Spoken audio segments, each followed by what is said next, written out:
अब बात करेंगे मौर्य प्रशासन के बारे में। इसका जो प्रमुख होता था वो कौन था? राजा।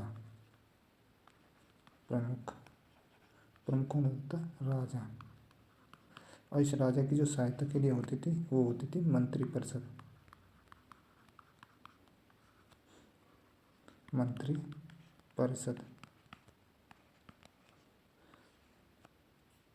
जो मंत्रिपरिषद है, जो अधिकारी होते थे उनको क्या, अधिकारियों को तीर्थ कहा जाता था। जो मंत्रिपरिषद में अधिकारी होते थे उनको तीर्थ कहा जाता था। अधिकारियों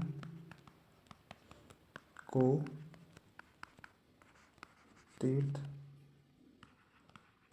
कहा जाता था। और इनकी संख्या कितनी थी इन अधिकारियों की? वो थी 18। संख्या कितनी होती थी? 18।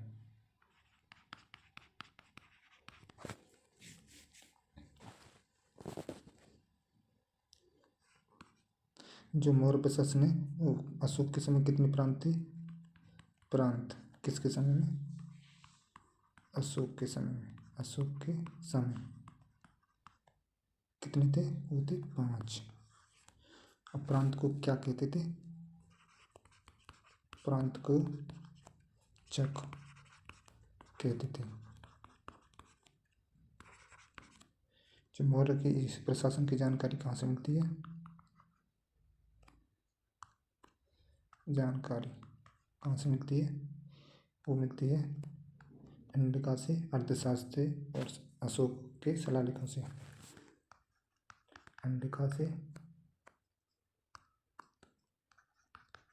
इंडिका से, अर्थशास्त्र से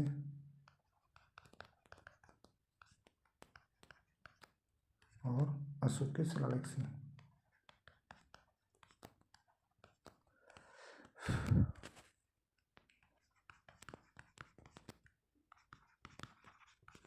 जिन मौर्य प्रशासन इनकी जानकारी इनसे मिलती है। जो कोषाध्यक्ष होते थे उन्हें कहते थे सन्निधाता, और कारागार के जो अध्यक्ष होते थे प्रशासक कहता था। इनके समय में जो थे मौर्य प्रशासन में वो सन्निधाता किसको कहते थे? कोषाध्यक्ष को।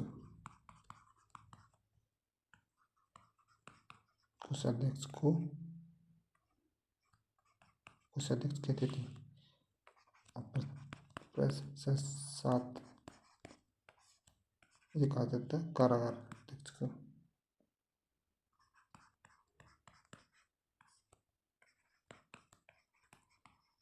कारागार का अध्यक्ष होता था।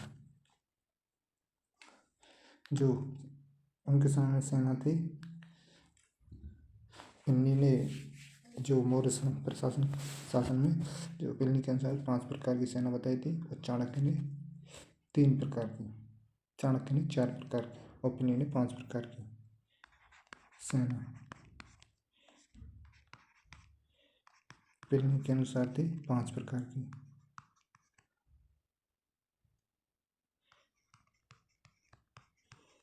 पिलनी के अनुसार थी 5 प्रकार की सेना। और जो चाणक्य के अनुसार थी मौर्य साम्राज्य की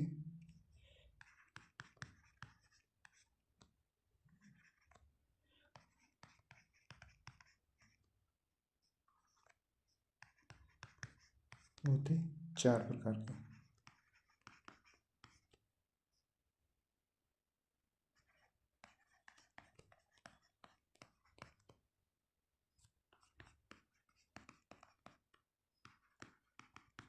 चार प्रकार में कौन कौन सी थी? वो एक थी पैदल वाली, एक होती थी हाथियों पर, एक होती थी घोड़ा, और एक रथ।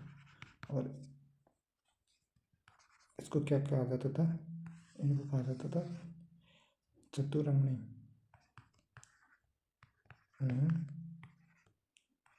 चतुरंगनी कहते थे।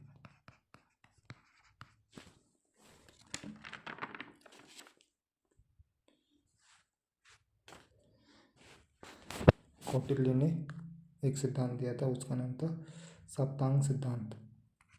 जिसका मतलब था जो राज्य है वो 7 तत्वों से निर्मित है। इसमें इसका मतलब है जो योग्य है वो 7 प्रकार के अधिकारी होते थे। ये जो 7 प्रकार के योग्यों का अधिकारियों का समूह होता था। कौटिल्य का सप्तांग सिद्धांत।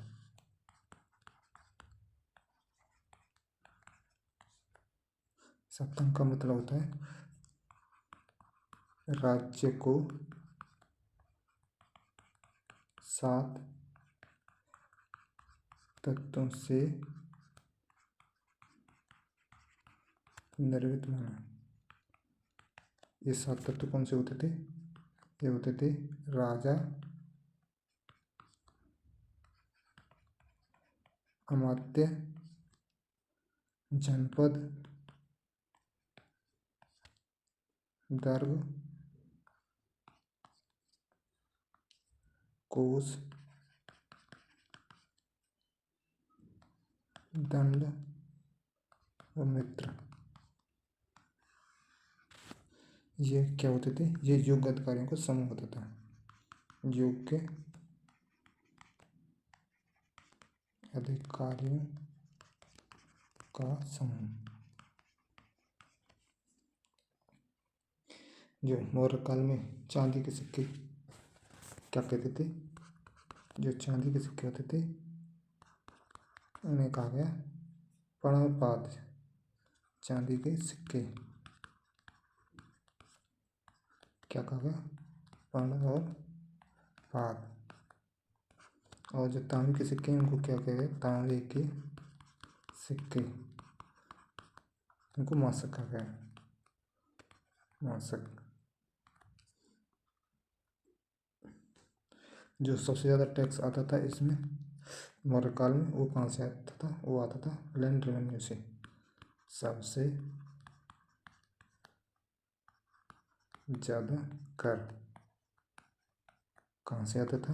वो आता था लैंड रेवेन्यू से।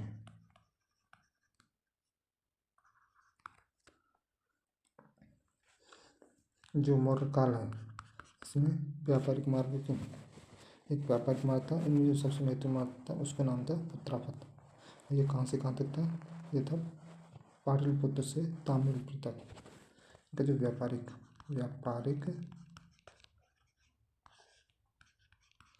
मार्ग सबसे महत्वपूर्ण था। व्यापारिक मार्ग में होता था उत्तरापथ।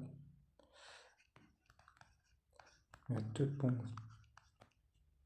मार्ग वो था उत्तरापथ। ये कहाँ से कहाँ तक था?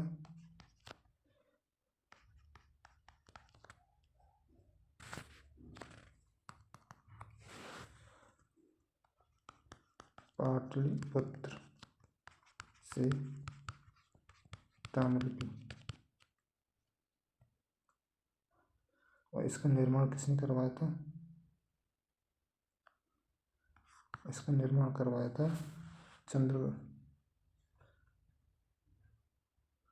चंद्रगुप्त ने।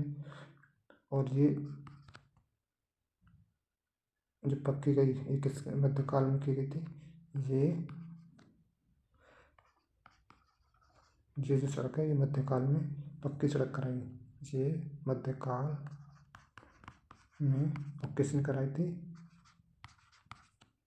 वो कराई थी शेरशाह सूरी ने। पक्की कराई किसने कराई थी? वो कराई थी शेरशाह सूरी ने। शेरशाह सूरी।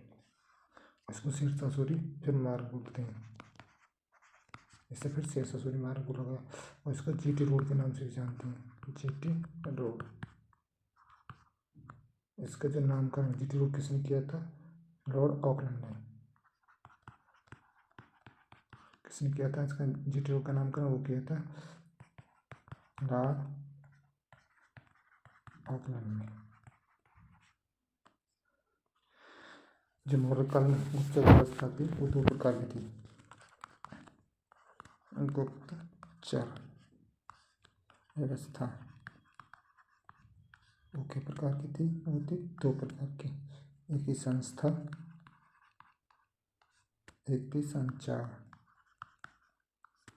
ये संस्था पर क्या है, एक जगह पर रहकर जानकारी इकट्ठा करते थे, और जो संचार थी वो घूम घूम कर जानकारी, इनका काम था घूम घूम जानकारी करना। इस संस्था का क्या काम था? एक जगह रहकर जानकारी इकट्ठा करना, इसका काम था संचार का घूम घूम कर जानकारी करना।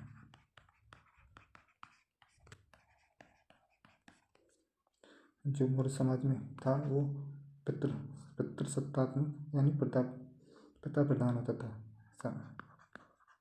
मौर्य काल का जो समाज था वो था पितृसत्तात्मक। पितृसत्तात्मक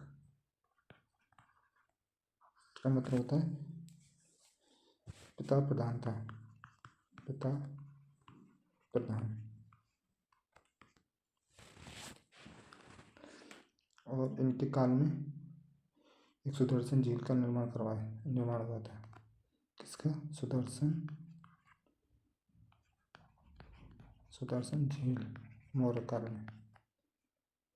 ये कहाँ पर है? ये है गिरनार पर्वत, गुजरात में। गिरनार पर्वत गुजरात में।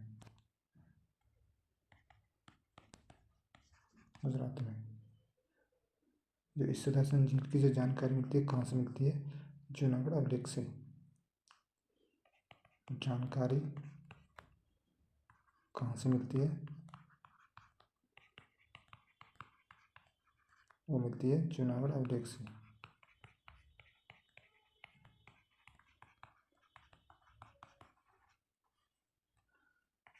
और एक किस शासक ने लिखवाया था? ये लिखवाया था रुद्रदामन ने।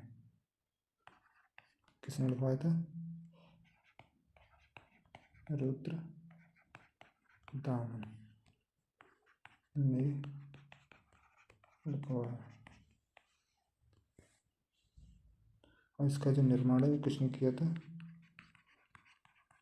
वो करवाया था चंद्रगुप्त मौर्य के गवर्नर ने। किसने? चंद्रगुप्त मौर्य का गवर्नर कौन था? वो था पुण्यमित वैश्य ने। और इसका जो पुनर्निर्माण करवाया था वो किसने करवाया था? वो करवाया था अशोक के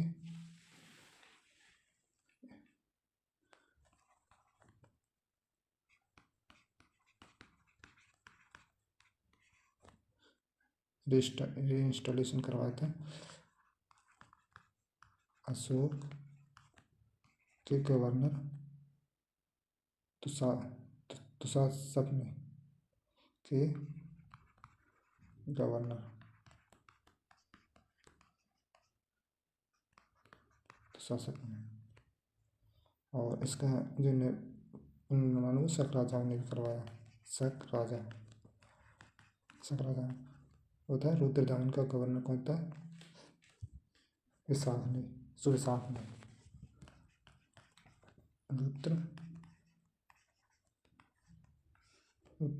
के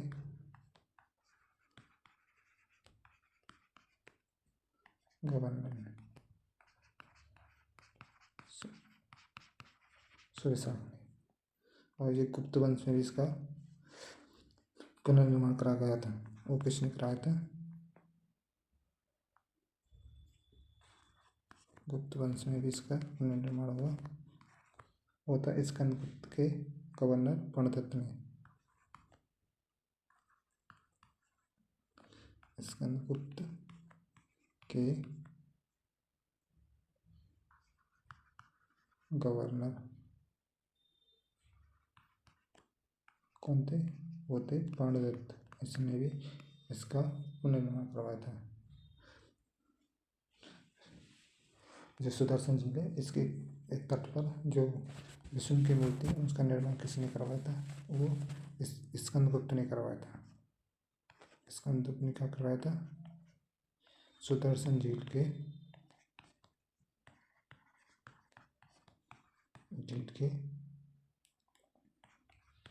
तट पर विष्णु मूर्ति का निर्माण किसने करवाया था? वो स्कंदगुप्त ने करवाया था।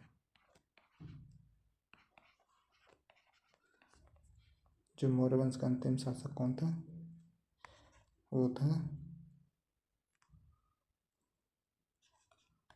मौर्य वंश का अंतिम शासक होता व्यद्रथ। इसकी जो मृत्यु की थी वो किसने की थी? वो की पुण्यमित्र शुंग ने।